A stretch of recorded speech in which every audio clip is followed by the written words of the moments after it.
शुरू हो गई मामो। Good morning. स्वागत है आप सभी का मेरे यूट्यूब चैनल डेली नोट्स में। मैं हूं सौरभ पाठक और आज डेट है 9 अक्टूबर 2020 और डे है वर्ल्ड पोस्टल डे।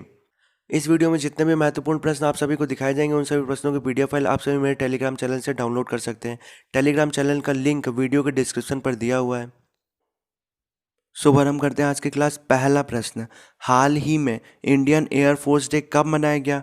तो इस प्रश्न का सही उत्तर है 8 अक्टूबर। यह दिवस भारतीय वायुसेना द्वारा मनाया जाता है। इस वर्ष इस दिवस की 88वीं वर्षगांठ है।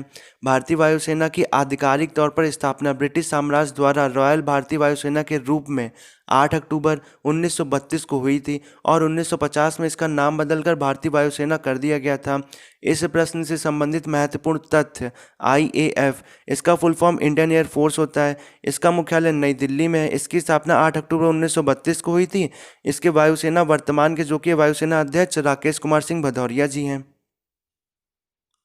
अगला प्रश्न, इंडियन बैंक के बिजनेस मेंटरिंग प्रोग्राम MSME प्रेरणा को किसने लॉन्च किया? तो इस प्रश्न का सही उत्तर है निर्मला सीतारमण। इस कार्यक्रम को स्थानीय भाषाओं में उपलब्ध कराया जाएगा जिसका उद्देश्य कौशल विकास और क्षमता निर्माण कार्यशालाओं के माध्यम से उद्यमियों को सशक्त बनाना है। इस प्रश्न से संबंधित महत्वपूर्ण तथ्य, इंडियन बैंक इसकी स्थापना 15 अगस्त 1907 को हुई थी। इसका मुख्यालय चेन्नई में है। इसके वर्तमान के CEO पद्मजा चुंद्रू जी हैं। 1 अप्रैल 2020 को इलाहाबाद बैंक का इंडियन बैंक में विलय हो गया। अगला प्रश्न, हाल ही में RBI का नया डिप्टी गवर्नर किसे नियुक्त किया गया? तो इस प्रश्न का सही उत्तर है M राजेश्वर राव जी को। ये इससे पहले RBI में कार्यकारी निदेशक के तौर पर कार्यरत थे। ये केंद्रीय बैंक के चौथे डिप्टी गवर्नर के रूप में NS विश्वनाथन जी का स्थान लेंगे। NS विश्वनाथन ने स्वास्थ्य कारणों की समस्या बताते हुए जून में अपना कार्यकाल पूरा होने से पहले ही मार्च 2020 में इस्तीफा दे दिया था। इस प्रश्न से संबंधित महत्वपूर्ण तथ्य, वर्तमान में RBI के 4 डिप्टी गवर्नर, पहले MD पात्रा, दूसरे BP कानूनगो, तीसरे MK जैन और चौथे M राजेश्वर राव खुद ही हैं। अब हम लोग RBI के बारे में जान लेते हैं। इसका full form reserve bank of India. इसकी स्थापना 1 अप्रैल 1935 को हुई थी। इसका मुख्यालय मुंबई में है। इसके वर्तमान के गवर्नर शक्तिकांत दास जी हैं जो कि इस समय के 25वें गवर्नर हैं।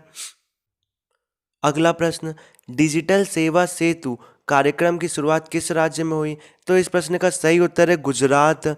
ग्रामीण क्षेत्रों में सार्वजनिक कल्याण करने की दिशा में प्रौद्योगिकी का अधिकतम उपयोग सुनिश्चित करने के लिए इस कार्यक्रम की घोषणा की गई। इस कार्यक्रम की शुरुआत केंद्र की भारत नेट परियोजना के तहत की गई। इस कार्यक्रम के अंतर्गत 14,000 गांवों को ऑप्टिकल फाइबर नेटवर्क से जोड़ा जाएगा।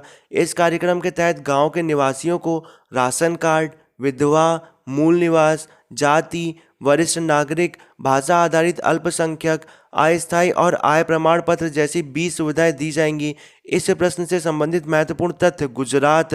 तो गुजरात की कैपिटल या राजधानी का नाम क्या है? गांधीनगर। यहाँ के चीफ मिनिस्टर या मुख्यमंत्री का नाम क्या है? विजय रूपानी। यहाँ के गवर्नर या राज्यपाल का नाम क्या है? आचार्य देवव्रत। यहाँ की राज्यसभा सीटों की संख्या कितनी है? 11। लोकसभा सीटों की संख्या कितनी है? 26। राजकीय पशु का नाम क्या है? Asiatic lion. राजकीय पक्षी का नाम क्या है? Greater flamingo. राजकीय फूल का नाम क्या है? मैरीगोल्ड या गेंदा। राजकीय फल का नाम क्या है? मैंगो या आम। राजकीय पेड़ का नाम क्या है? बनियन या बरगद। अगला प्रश्न, भारतीय कपास का पहला ब्रांड एवं लोगो किसने लॉन्च किया? तो इस प्रश्न का सही उत्तर है स्मृति ईरानी। केंद्रीय कपड़ा मंत्री स्मृति ईरानी ने वीडियो कॉन्फ्रेंसिंग के जरिए द्वितीय कपास दिवस पर भारतीय कपास के लिए ब्रांड व लोगो लॉन्च किया। अब से भारत के प्रीमियम कपास को विश्व कपास व्यापार में कस्तूरी कपास के रूप में जाना जाएगा। कस्तूरी कॉटन ब्रांड सफ़ेदी, चमक, शुद्धता आदि में भारतीयता का प्रतिनिधित्व करेगा। भारत कपास का दूसरा सबसे बड़ा उत्पादक देश है। भारत प्रतिवर्ष लगभग 6 मिलियन टन कपास का उत्पादन करता है। इस प्रश्न से संबंधित महत्वपूर्ण तथ्य, कॉटन कॉरपोरेशन ऑफ इंडिया इसकी स्थापना 31 जुलाई 1970 को हुई थी। इसका मुख्यालय मुंबई में है। इसके वर्तमान चेयरमैन या अध्यक्ष प्रदीप कुमार अग्रवाल जी हैं।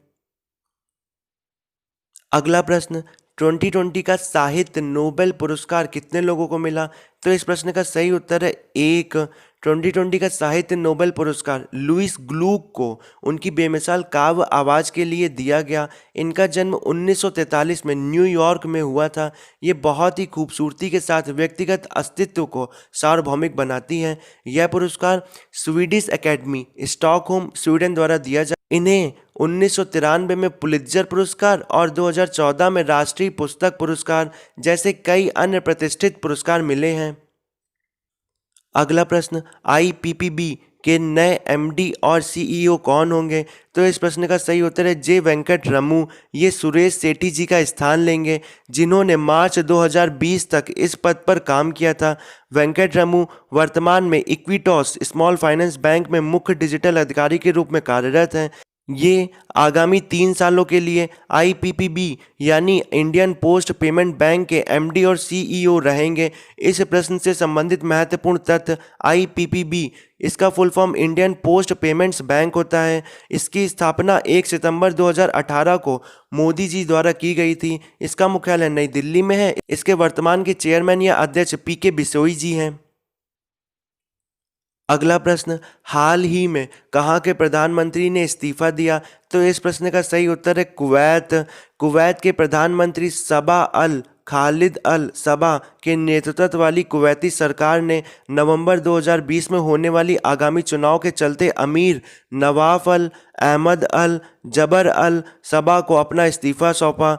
इन्होंने वर्ष 2019 में प्रधानमंत्री के रूप में कार्यभार संभाला था। इस प्रश्न से संबंधित महत्वपूर्ण तथ्य, कुवैत यह मिडिल ईस्ट में है। यहाँ की कैपिटल या राजधानी का नाम कुवैती सिटी है।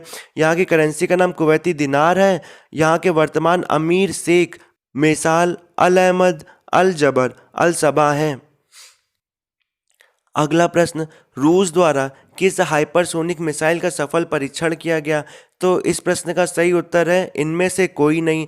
तो जिस मिसाइल का सफल परीक्षण किया गया उसका नाम है सिरकन, TSIRKON, सिरकन।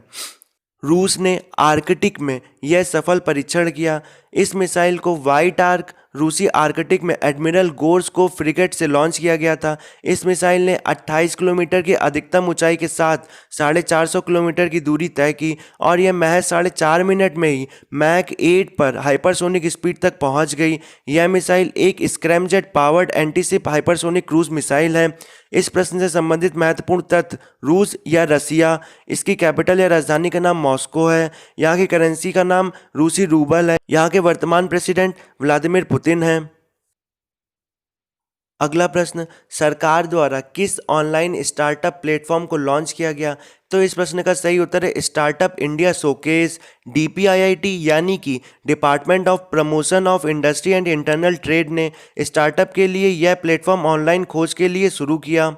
इस वेबसाइट का मुख्य उद्देश्य भारत के सबसे बेहतर स्टार्टअप को साथ लाना है, जिन्होंने fintech, enterprise tech, social effect, health tech जैसे क्षेत्रों में अपने को साबित किया हो। अगला प्रश्न, हाल ही में CBI के किस पूर्व निदेशक का निधन हो गया? तो इस प्रश्न का सही उत्तर है अश्वनी कुमार। इनका जन्म सिरमौर जिले के नाहन में हुआ था। ये 1973 में भारतीय पुलिस बल में शामिल हुए थे। ये अगस्त 2006 में हिमाचल के DGP नियुक्त हुए थे और 2008 में CBI के निदेशक बनने वाले राज्य के पहले पुलिस अधिकारी बने थे। मार्च 2013 से जुलाई 2014 तक इन्होंने नागालैंड राज्यपाल के रूप में भी कार्य किया था। अगला प्रश्न, हाल ही में किस केंद्रीय मंत्री का निधन हो गया? तो इस प्रश्न का सही उत्तर है रामविलास पासवान। ये केंद्र के उपभोक्ता कार्य, खाद्य और सार्वजनिक वितरण मंत्री थे। इनका जन्म 5 जुलाई 1946 को हुआ था। ये लोक जनशक्ति पार्टी के अध्यक्ष थे। ये 8 बार लोकसभा सदस्य और वर्तमान में राज्यसभा के सांसद थे।